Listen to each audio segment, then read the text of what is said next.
저도 그래요. 때려 죽이고 싶고 진짜 아니 그냥 왜 그 편하게 죽이냐? 왜 교수형이야? 기름에 튀겨 죽여야지. 고문할 때 그 피해자가 당한 만큼 그대로 해줘야지. 그런 마음은 들어요. 하지만 이런 원시적인 마음, 원시적인 마음이라고 한 표현하는 자체가 저는 문제가 있다 그러니까 생각해요. 이런 원시적인 보복심이 아니 그 보복심이 아니에요. 그러니까. 그거는 제가 이야기하고 싶은 것은 그 피해자 가족분들의 그 심령을 충분히 이해를 하셨는지. 아는데. 아니 그러면 그런 이야기 하면 안 되죠. 그분들이 원시적인 사고를 하는 분들입니까? 그러니까 아니잖아요. 원초적인 만약에 진 복수감이라는 교수님께서 거죠. 진 교수 가족이 그렇게 해를 입었을 때 용서가 됩니까? 아니 그러니까 좀 전에 그거 한번 여쭤봅시다. 조금 전에 제가 뭐라고 얘기했습니까? 아니 그러니까 저는 제 말을 보상하 아니 제 말을 왜곡을 하고 있는데 말씀. 제가 뭐라고 얘기했습니까? 기름에 튀겨 죽이겠다 뭐 이런 얘기를 했단 아니, 말이죠. 본인이 얘기 근데 그것은 아니시구나. 원초적인 제 얘기를 한 겁니다. 원초적인 보복 감정인데 이런 거 위에다가 마무리했어요. 치워서는 되겠느냐라는 거예요. 아니, 제가 이야기하고 싶은 것은요. 예. 우리 교수 네, CBS 라디오 박정희 한판승부 2부 문을 열었습니다. 한동훈 법무부 장관이 최근에 교정기관의 사형집행시설을 점검하라라는 지시를 내렸죠. 이딴 흉악범죄로 이 사형집행을 실시해야 한다. 여론이 일고 있는 가운데 나온 조치로 또 해석되고 있습니다. 이 시간에는 흉악범죄자에 대한 사형을 집행해야 한다라는 주장을 펴고 계세요. 조경태 국민의힘 의원을 모셨습니다. 의원님 어서 오십시오. 네, 안녕하세요. 네, 진 교수님, 안녕하세요. 김 사장님, 안녕하십니까. 나와주시고. 예, 스튜디오는 처음 오신 것 같습니다. 전화로는 많이 해주셨는데 예. 여기 바쁘시는데 나오셔서 감사합니다. 자, 오늘 일단 야당 얘기부터 좀 여쭤보면 좋을 것 같은데 이재명 대표가 오늘 취임 1주년 기자회견을 했습니다. 의원님은 이재명 대표의 기자회견 어떻게 들으셨습니까? 글쎄요. 저는 그분이 그 국회의원 하는 것만 해도 좀 부끄럽다 생각을 하거든요. 아, 그런가요? 제가 96년도에 정치에 이제 처음 들어갔었는데 예. 그때 제가 28살 때인데 아하. 90년대만 해도 정치인들 정가 있고 하면은 감히 명함도 못 내밀었거든요. 출마 자체를. 아하. 근데 이분 정가가 3범인가 4범이잖아요. 음. 거기다 지금 이제 사법 리스크 지금 기소도 되고 예. 또 곧 검찰에 이제 소환도 되고 음. 하는 분인데 근데 본인이 어떤 말씀을 했는가 하면 옛날에 정치인의 단식에 대해서 예. 그 저항이 아니라 그건 땡깡이나 협박이다 이런 표현을 했거든요. 아, 이재명 대표가 이전에 예, 정치인 예. 단식에 대해서 그렇습니다. 음흠. 그 옛날 이정현 옛날에 저 새누리당 대표가 단식했을 때 예. 아하. 그 땡깡이라는 표현도 땡깡이라는 썼고 협박이라는 표현도 썼거든요. 그 말이 딱 본인한테 딱 어울리는 단어가 아니겠나 해서 이재명 대표 본인이 땡깡 부리고 있다. 그래서 뭐 저는 그 단식은 아무나 하는 게 아니지 않습니까? 단식이라는 것은 상당히 그 정의로워야 되고 또 사회에다가 또 던지는 메시지가 매우 명확해야 되는데 지금 이분은 이제 곧 검찰에 소환될 상황이고 이런 상황에서 자기는 이제 마치 뭐 투사가 됐냐 이렇게 하는 거 보고 예. 아까 오는데 보니까 뭐 카메라들 왜 그리 많이 앞에 있는지 모르겠어요. 그래도 제1야당 대표가 무기한 단식 선언을 했기 때문에 그래도 언론이 관심을 꺼주는 게 좋죠. 관심을 꺼주는 게 좋습니까? 그리고 예. 단식을 하면 확실하게 해야 됩니다. 단식은 물만 먹어야 되잖아요. 예. 맞죠? 예. 그렇지 않습니까? 예. 그거 지금 그 청취자 여러분 그 정확하게 단식하고 있는지 안 하는지 며칠 동안 버티는지 한번 여러분들 한번 정확하게 한번 저 감시의 눈으로 한번 내 눈으로 한번 지켜봐 주시기 바랍니다. 근데 단식 아직 시작도 안 했는데 했어요, 벌써. 아니, 그러니까 했어요. 제 말은 이제 예. 시작한 지 하루도 안 됐는데 뭘 먹지 않겠느냐. 국민의힘 계속 아니요, 야당 단식에 대해서 말씀하신 건 전에 조금 보니까 무리하지 않은가 싶은 생각이 단식을 들거든요. 하면서 뭘 드시는 분들을 많이 봐가지고 이전 다른 정치인들도 예, 노파심에서 하는 노파심에서. 얘기고요. 그리고 참 이 비겁하고 참 이 좀 추악해 보이는 모습이다. 이렇게 보고 있어요. 아니 제가 근데 당에서 그걸 말리질 못하나? 당하고 얘기는 된 겁니까 그게? 그럼 당 대표가 한 단식에 당 대표가 결단해서 하는 거겠죠. 아니 그래도 당 의원들도 있고 최고위원회도 그래도 있고. 이제 제1야당 대표로서 지금 현재 국정 상태가 민생을 충분히 어떤 대응하지 못하고 있다. 그리고 후쿠시마 오염수 문제에 대해서 명확하게 정부 입장이 찬성이냐 반대냐 명확하지 않기 때문에 그거를 정부가 사과할 건 사과하고 정확하게 대응하라라는 차원에서 이제 메시지에 주목을 하지 않고 있기 때문에 극단적인 처방이 필요하다라고 판단할 수 있지 않을까요? 이재명 지금 야당 지금 단식하시는 분이 예. 당 대표 하시는 분이 그 석사 논문 표절해 가지고 논문 돌려줬잖아요. 예. 근데 지금 받지 안 하고 있거든요. 본인은 돌려줬다지만 어쨌든 석사 논문을 표절할 만큼 실력이 없는 사람이에요. 근데 그 사람이 IAEA에서 세계적인 과학자들이 분석해 놓은 자료를 가지고 예. 그 IAEA에서도 문제 없다고 하고 또 미국의 과학이 우리나라보다 뒤떨어지는 건 아니잖아요. 예. 지금 이게 쿠로시오 해류를 따라서 가게 되면은 이게 미국과 캐나다를 먼저 그 지나서 우리나라에 오는데 4, 5년 걸리잖아요. 예. 해류를 따라오면. 따라서 돌아가면. 그럼 미국에서도 이게 안전하다고 지금 그 인정하고 있는 걸 가지고 예. 이걸 자꾸만 불안하다라고 이야기하는 게 이게 맞는지 그게 과학적인지 되묻고 싶고요. 예. 그 제가 자료를 쭉 봤어요. 예. 2014년부터 해가지고 지금까지 쭉 보니까 왜 2014년, 15년이 중요한가 하면 4년, 5년 후에 그때 2011년도에 후쿠시마 원전이 터졌잖아요. 예. 그때 원액 그대로 그냥 막 쏟아져 나왔어요. 수백 톤씩. 예. 그게 우리나라 해안에 영향이 있는가 없는가를 그걸 체크한 게 있습니다. 예. 그걸 보니까 전혀 이상이 없어요. 예? 그리고 또 외국의 우리보다 어쩌면 우리만큼 또는 우리보다 더 과학적으로 그 뛰어난 예. 과학자들이 문제가 없다라고 이야기를 하는 걸 가지고 예. 이걸 자꾸만 그 위험하다. 그래서 최근에 제가 어떤 그 후쿠시마 오염 처리수에 대해서 비판하는 분을 우연찮게 식당에서 만났어요. 예. 그 식당이 또 마침 어디냐면 횟집이었거든요. 회를 예. 파는 식당. 예. 횟집에서 만났는데 자꾸만 저보고 그 후쿠시마 오염 처리수에 대해서 정부가 잘못했다고 비판을 하더라고요. 그래서 제가 대화가 안 돼서 제가 뭐라 했는가 하면 그러면은 그 아주머니는 왜 횟집에 와서 회를 드시냐 물었거든요. 예. 방류하고 나서 얼마 안 돼서 뗍니다. 그 이분이 하시는 말씀이 뭐냐면은 4, 5년 후부터 안 물 거다. 4, 5년 후부터 안 물 거다라는 이야기를 하더라고요. 그래서 예. 아예 이분들은 그 대화가 안 되는 겁니다. 그러면 4, 5년 후에 안 먹을 걸 왜 지금부터 지금 계속해서 이 수산업자들 불안하게 하고 장사를 안 되도록 하느냐 이거거든요. 그래서 예. 저는 제가 지역이 또 지역구가 부산이잖아요. 예. 저희 부모의 형제가 다 부산에 계십니다. 저는 또 공학 박사입니다. 예.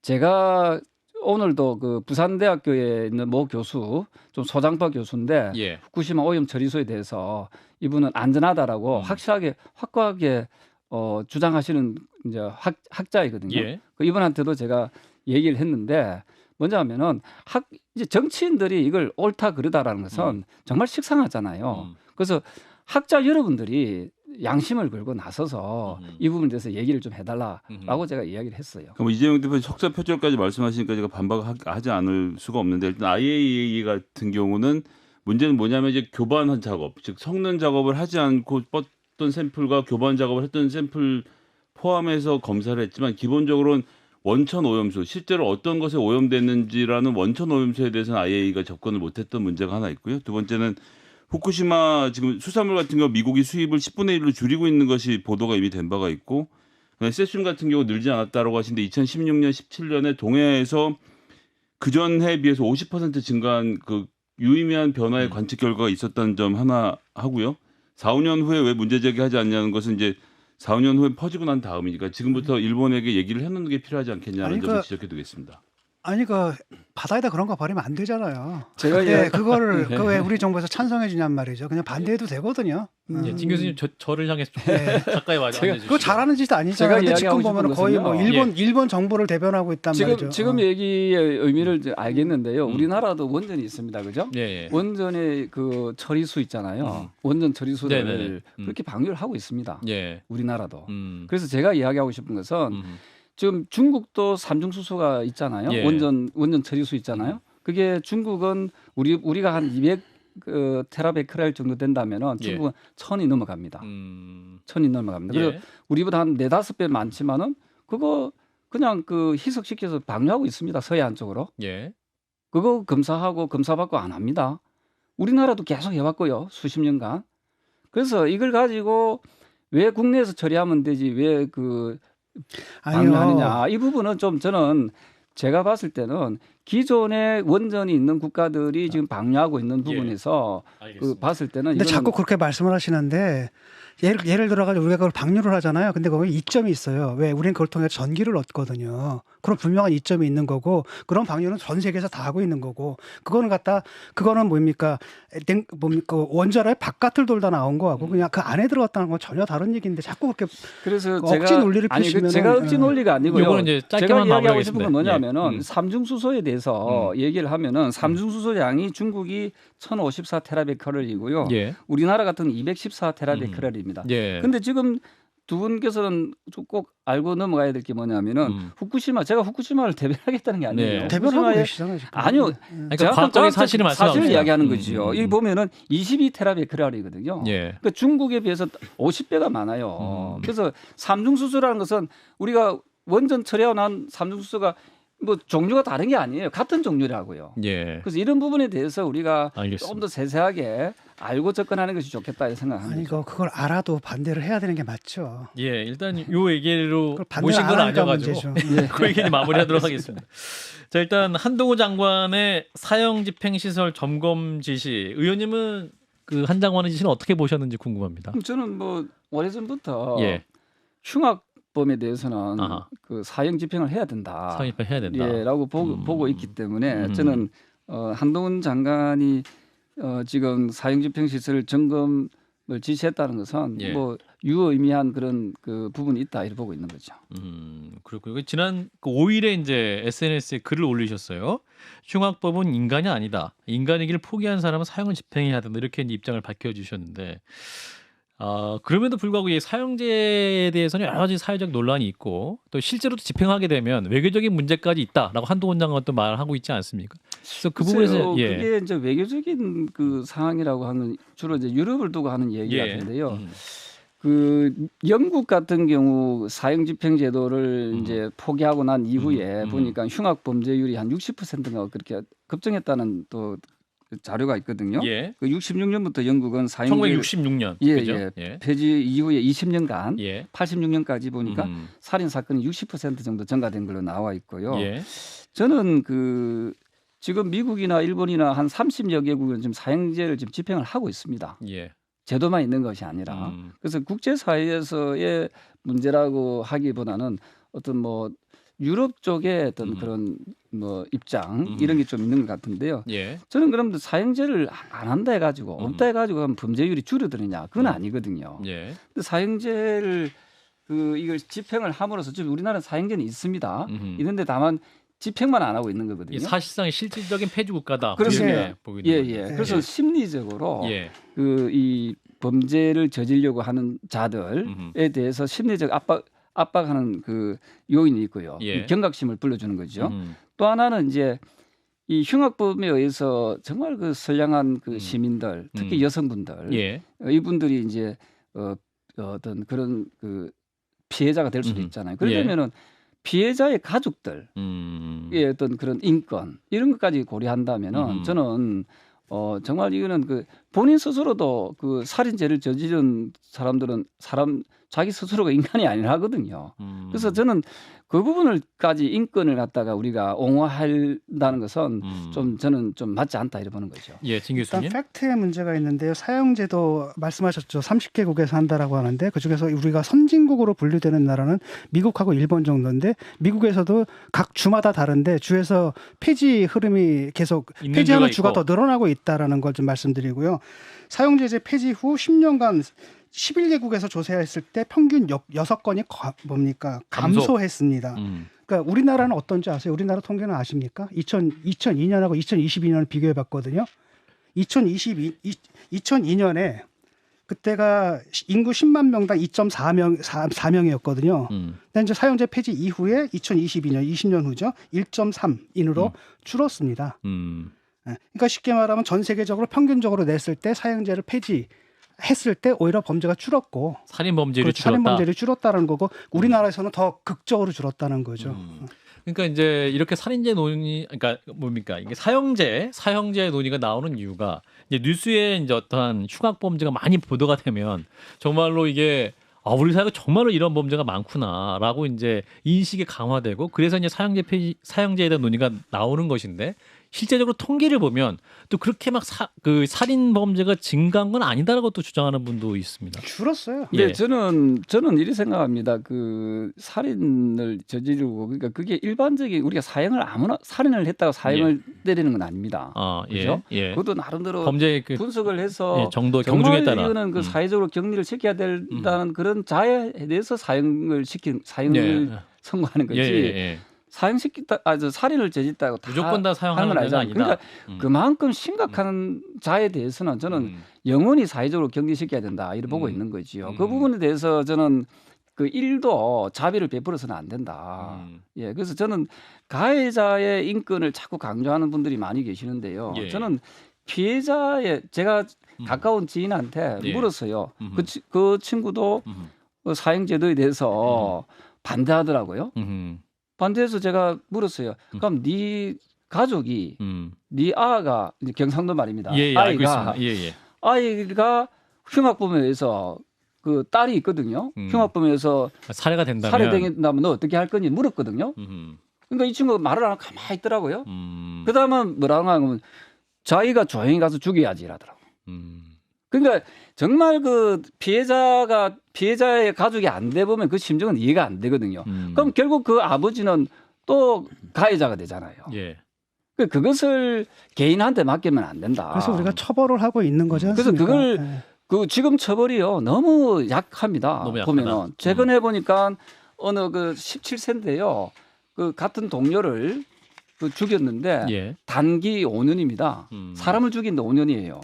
징역이 5년 징역이 받았다. 5년. 예, 그거는 저는 너무 그 처벌이 약하고 그 친구가 22세 때 나왔을 때 예. 과연 제대로 된 그 이 본인이 이 교화된 삶을 살 수 있을 교화를 것인가. 해서 제대로 된 사회성을 익힐 것이냐 저는 그렇게 안 보거든요. 자, 그 형벌론에는 크게 세 가지가 있거든요. 고대 때는 이제 복수론입니다. 보복론. 그렇잖아요. 좀 전에 말씀하신 것처럼 피해자는 어떻게 가느냐. 그 마음. 그런 그 정의의 실현 그런 측면이 고대적인 거고요. 근대에 들어오면 이제 이른바 예방론입니다. 예방론이고 좀 전에 얘기했던 예방 효과. 근데 아까도 우리가 팩트를 점검해 보니까 사실 예방 효과는 없는 걸로 나타났죠. 그다음에 세 번째가 뭐니까 재사회화론이거든요. 살인자다 하더라도 교화해서 더 보낸다. 그래서 우리나라에서도 형무소가 아니라 교도소라고 돼 있지 않습니까? 그건 현대적 법 감정인데 지금까지 의원님께서 말씀하신 건 원시적 감정이거든요. 근데 자꾸 갖다 그 찬성하시는 쪽에서는 가해자 인권, 피해자 인권 해가지고 자꾸 선동을 하시는데 이게 이런 문제가 아니라 이런 거예요. 사람을 죽여도 그러니까 사람을 죽일 이유가 있느냐 없느냐라는 겁니다. 어떤 사회는 절대로 사람을 죽일 이유라는 건 있을 수 없다라는 약속 위에 서 있는 거고 사람은 때로 경우에 따라서 죽일 수도 있다라는 약속이거든요. 근데 의원님께서 말씀하신 건 그거라는 거죠. 저런 놈은 죽여도 된다.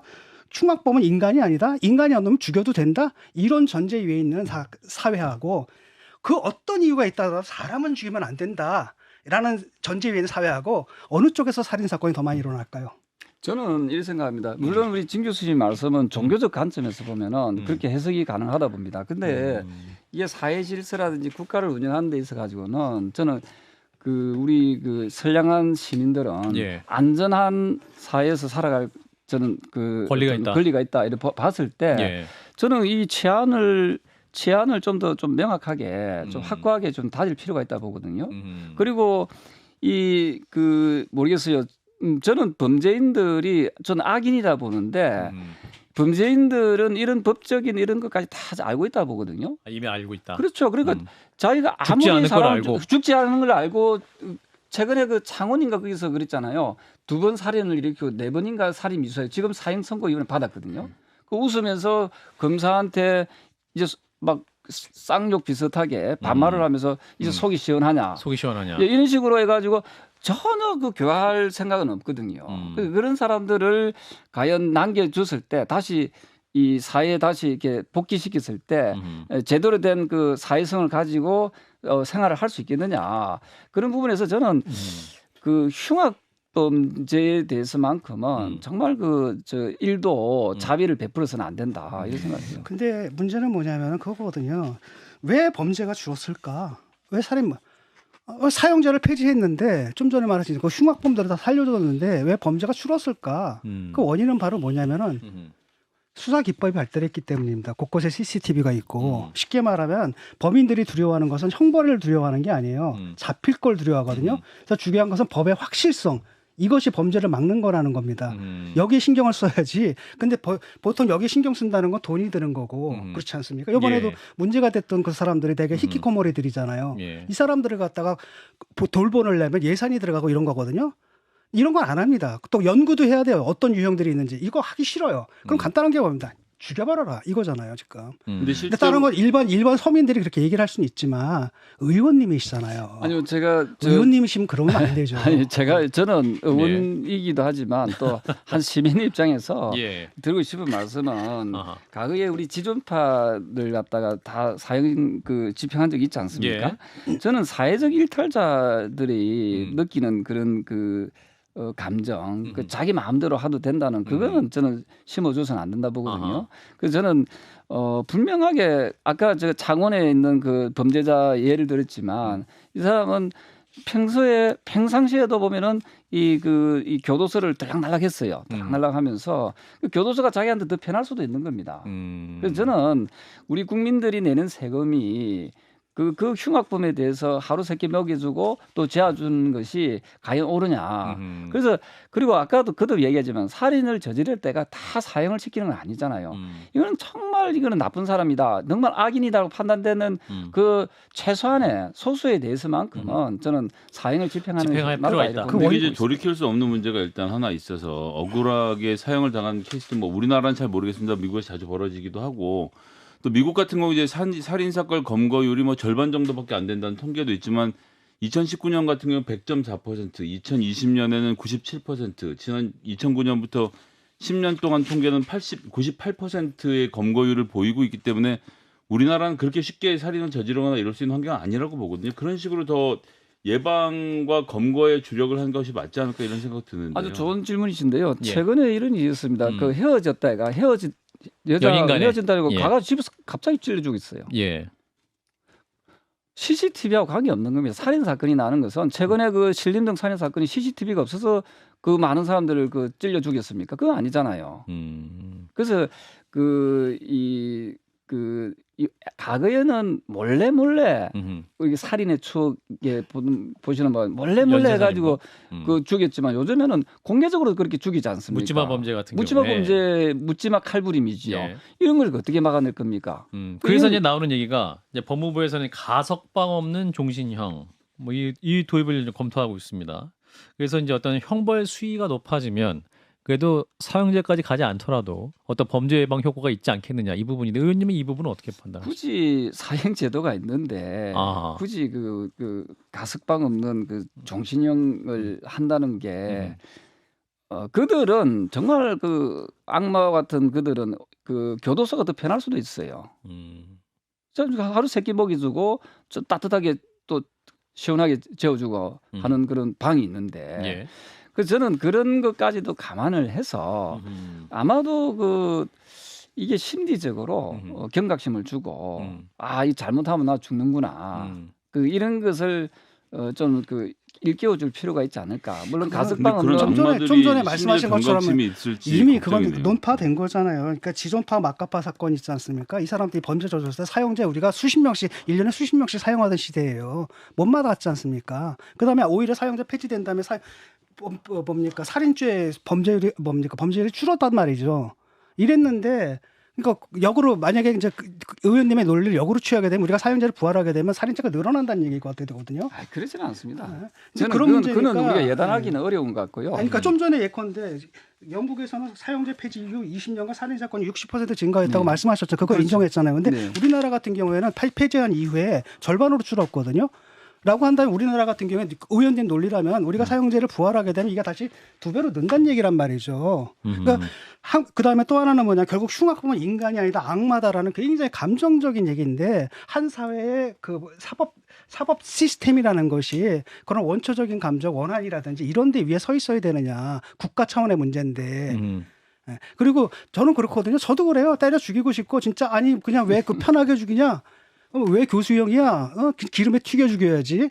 고문할 때 그 피해자가 당한 만큼 그대로 해줘야지. 그런 마음은 들어요. 하지만 이런 원시적인 마음, 원시적인 마음이라고 한 표현하는 자체가 저는 문제가 있다 그러니까 생각해요. 이런 원시적인 보복심이 아니 보복심이 아니에요. 그러니까. 그거는 제가 이야기하고 싶은 것은 그 피해자 가족분들의 그 아니, 심령을 충분히 이해를 하셨는지. 아는데. 아니 그러면 그런 이야기 하면 안 되죠. 그분들이 원시적인 사고를 하는 아니, 분들입니까? 그러니까 아니잖아요. 원초적인 만약에 진 복수감이라는 교수님께서 거죠. 진 교수 가족이 그렇게 해를 입었을 때 용서가 됩니까? 아니 그러니까 좀 전에 아니 그거 한번 여쭤봅시다. 조금 전에 제가 뭐라고 얘기했습니까? 아니 그러니까 저는 아니 제 말을 보상하 아니 예. 예, 제 말을 왜곡을 하고 있는데 말씀- 제가 뭐라고 얘기했습니까? 기름에 튀겨 죽이겠다 뭐 이런 얘기를 했단 아니, 말이죠. 본인이 얘기 근데 그것은 아니시구나. 원초적인 제 얘기를 한 겁니다. 아니죠. 원초적인 보복 감정인데 이런 거 위에다가 마무리해주세요. 시험선 되겠느냐라는 거예요. 아니, 제가 이야기하고 싶은 것은요. 예. 우리 교수님께서도 아마 아마 좀 그런 뭐 인권적 저도 누구보다도 인권을 이야기할 수 있어. 근데 그 피해자의 인권을 우리가 강조해야지 그 흉악범의 인권을 우리가 이야기하는 것 자체는 저는 좀 아니 저한테는 안 맞는 것 그게 같고요. 인권 문제가 아니라니까요. 그다음에요. 인권 문제가 아니라니까 제가 뭐라고 얘기했습니까? 마무리해 주십시오. 사회의 전제 조건이라는 겁니다. 사람은 죽일 알겠습니다. 수도 있다. 때로는 죽일 수도 있다라는 거거든요. 어떤 이유가 있으면. 그런 사회가 있고 사람은 어느 경우에도 죽여서는 안 된다라는 약속이 있는 사회가 있는데 우리 사회가 어느 쪽으로 가야 되느냐 이 문제라는 거예요. 네, 마무리해 주시고 의원님 30초 예, 마지막 저는 발언 마무리하겠습니다. 그 묻지마 칼부림이라든지 사람을 쉽게 죽이는 이런 지금 현재 분위기로 이어지는 이 사회상에서는 좀 더 강력한 처벌이 있어야 된다 보고 있고요. 예. 그리고 이게 좀 보다도 악의적이고 아주 의도적인 그런 살인에 대해서만큼은 본인도 죽는다 하는 그런 메시지를 던진다면은 좀 더 이 흉악 범죄율이 좀 줄어들 수 있지 않을까 하는 생각이고 그리고 또 하나가 우리 국민들이 불안해하는 불안감도 어느 정도 이렇게 좀 안정감을 좀 줄 수 있게 알겠습니다. 하기 위해서는 좀 더 강력한 처벌이 필요하다 이래 보고 있는 거죠. 네, 말씀 오늘 여기까지 듣겠습니다. 조경태 국민의힘 의원이었습니다. 고맙습니다, 의원님. 네, 감사합니다. 좋아요, 구독. 알림 설정.